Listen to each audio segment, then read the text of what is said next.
స్వాగతం.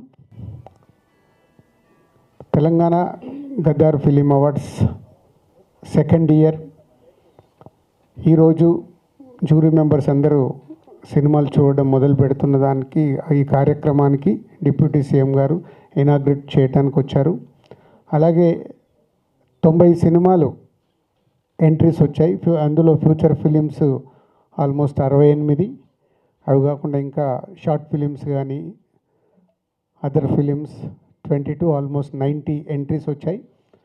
మీరందరూ jury members March 5 లోపు ఇవన్నీ కంప్లీట్ చేసి ఇవ్వాలి. సో March 19 ఉగాది సందర్భంగా ఈ second year Telangana Gaddar film awards event జరగబోతుంది.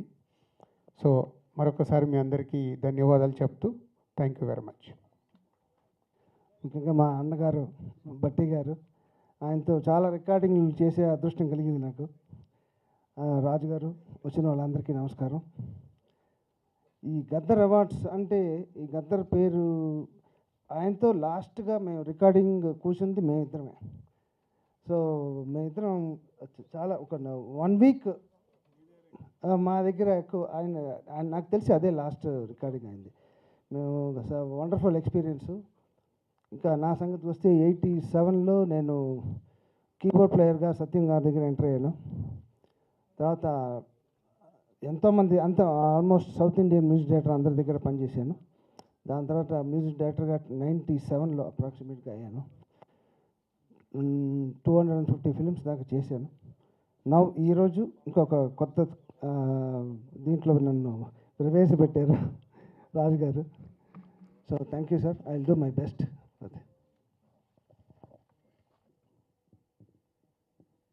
Telangana film development corporation chairman Shri Dil Raju గారికి, ఈ ఫిలిం అవార్డ్స్ సంబంధించి జ్యూరీ కమిటీగా నియమించబడినటువంటి మిత్రులు శ్రీ మణిశర్మ గారికి, జ్యూరీ సభ్యులందరికీ, అట్లాగే పాత్రికేయ మిత్రులకి, మీ అందరికి కూడా ముందుగా నా హృదయపూర్వకమైనటువంటి నమస్కారాలు. తెలంగాణ గద్దర్ ఫిలిం అవార్డ్స్ రాష్ట్ర ప్రభుత్వం ముఖ్యమంత్రి రేవంత్ రెడ్డి గారి నాయకత్వంలో ఈ క్యాబినెట్ తెలంగాణ ప్రజాప్రభుత్వం ఏర్పడిన తర్వాత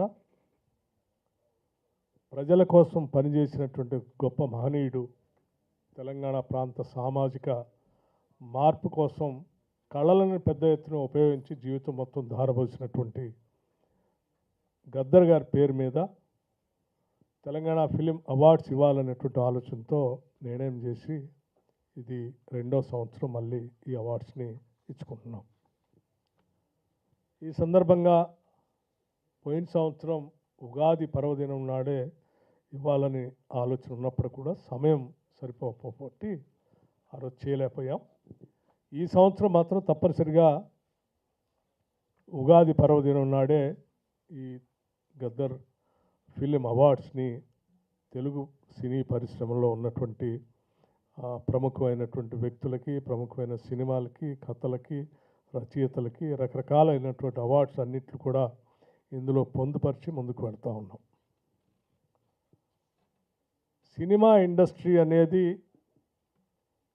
పెద్ద ఎత్తున హైదరాబాద్ నగరంలో వ్యవస్థీకృతం కావాలని, కేవలం తెలుగు సినిమా ఇండస్ట్రీ మాత్రమే కాదు, భారతదేశంలో ఉన్న వివిధ భాషలకు సంబంధించిన ఇండస్ట్రీ మొత్తం కూడా హైదరాబాద్ నగరం బేస్గా ఏర్పడి వారందరికి కావాల్సిన ఇన్ఫ్రాస్ట్రక్చర్ మొత్తాన్ని ఇక్కడ ఏర్పాటు చేయాలనేటువంటి ఆలోచన, ప్రగాఢమైనటువంటి సంకల్పం ఈ రాష్ట్ర ప్రభుత్వానికి ఉంది. ఇక్కడ ఉన్నటువంటి ఇన్ఫ్రాస్ట్రక్చర్ కానీ, ఇక్కడ ఉన్నటువంటి టాలెంట్ కానీ, ఇక్కడ ఉన్నటువంటి ఇతర వాతావరణ పరిస్థితులు కానీ, లేకపోతే ఇక్కడ ఉన్నటువంటి ఇంక్లూజివ్ గ్రోత్ కానీ, అడాప్టివ్ మెథడాలజీ కానీ పెద్ద ఎత్తున మిగతా ఇతర ఏ నగరాలతో పోల్చుకున్నా కూడా హైదరాబాద్కి ప్రత్యేకమైనటువంటి ఈ లక్షణాలు ఉన్నాయి. సో ఈ హైదరాబాద్కు ఉన్నటువంటి అనుకూలమైనటువంటి వాతావరణాన్ని పెద్ద ఎత్తున మనం అనుకూలంగా మలుచుకొని, పాజిటివ్గా మలుచుకొని, దీని ద్వారానే హైదరాబాద్ నగరాన్ని ఒక ఫిలిం ఇండస్ట్రీ హబ్గా మార్చాలనేటువంటి ఆలోచన దృఢ సంకల్పంతో ప్రభుత్వం ముందుకు పోతుందని ఈ సందర్భంగా మీ అందరికీ మనవి చేస్తూ ఉన్నాను. ఇండస్ట్రీ ద్వారా సామాజిక పరమైనటువంటి సందేశాలు ఇవ్వచ్చు. ఇండస్ట్రీ ద్వారా కమర్షియల్ ఎలిమెంట్తో ఈ రాష్ట్ర ఆదాయ వనరులు సమకూర్చుకోవచ్చు. ఇండస్ట్రీ ద్వారా ఈ రాష్ట్రంలో ఉన్నటువంటి అనేక మంది నిరుద్యోగ యువతి యువకులకి ఉద్యోగ ఉపాధి అవకాశాలు కూడా కల్పించవచ్చు. ఇండస్ట్రీ ద్వారా ప్రపంచాన్ని కూడా ఆకర్షించవచ్చు. ఈరోజు తెలుగు సినిమా ఇండస్ట్రీ ప్రపంచ స్థాయిలో వెళ్ళి అవార్డులు కూడా పొందినటువంటి విషయం మనందరికీ గర్వించదగినటువంటి అంశం.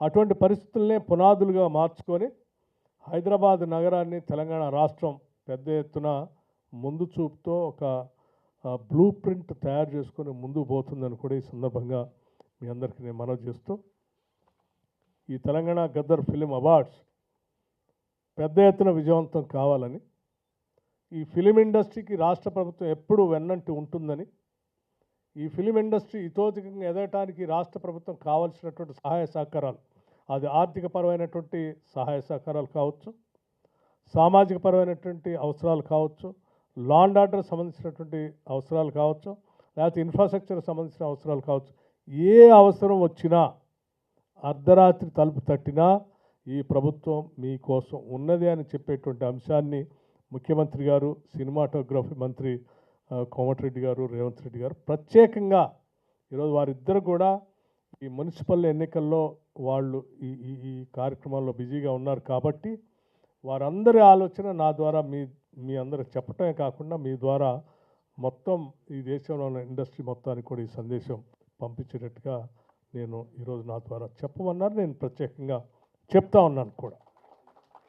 భవిష్యత్తులో ఈ ప్రభుత్వం మనది. Film industry you can own this government and government is owning the entire film industry. మీరు ఏ చిన్న అవకాశం వచ్చినా మేము మీకు సపోర్ట్ చేయడానికి సిద్ధంగా ఉన్నాం.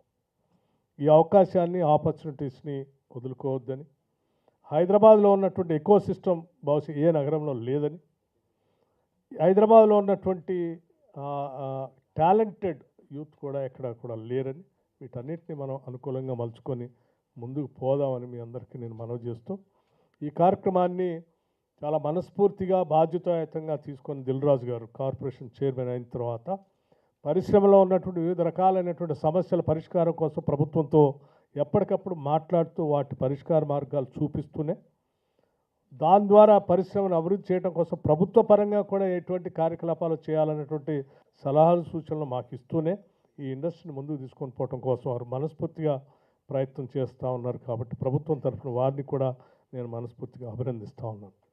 అట్లాగే జ్యూరీ చైర్మన్గా నియమించబడినటువంటి మణి శర్మ గారికి తెలియనటువంటి వ్యక్తులు ఇండస్ట్రీలో ఎవరు ఉంటారని నేను అనుకోవట్లేదు. తెలుగు సినిమా ఇండస్ట్రీ కానీ, సౌత్ ఇండియన్ ఇండస్ట్రీ కానీ, ఈవెన్ బాంబే బేస్డ్ ఇండస్ట్రీ కానీ, ముంబై బేస్డ్ ఇండస్ట్రీ కానీ అందరికి కూడా బాగా సుపరిచితులు, మంచి మిత్రులు కూడా. తరతమ భేదం లేకుండా వారు ట్రాన్స్పరెంట్గా జ్యూరీ చైర్మన్గా ఈ చిత్రాలు చూడటమే కాదు, వాటి నిర్ణయాత్మకంగా వారిని సెలెక్ట్ చేసే దాంట్లో కూడా అత్యంత ట్రాన్స్పరెంట్గా ఎటువంటి నిష్పక్షపాతంగా వారు చేస్తారనే ప్రగాఢమైన నమ్మకం నాకుంది. అట్లాగే జ్యూరీ సభ్యులపైన కూడా ఈ ప్రభుత్వానికి ఉంది. అందుకే అందరినీ కూడా జ్యూరీ సభ్యుల్ని ఎంపిక చేసేటప్పుడు కూడా అన్ని రకాలుగా వెరిఫై చేసుకున్న తర్వాతనే ప్రభుత్వం మీ అందరిని నియమించింది. మీ మీద ఈ ప్రభుత్వానికి ప్రగాఢమైన నమ్మకం ఉంది. తప్పనిసరిగా ఆ దిశలో తీసుకుని వెళ్తారు.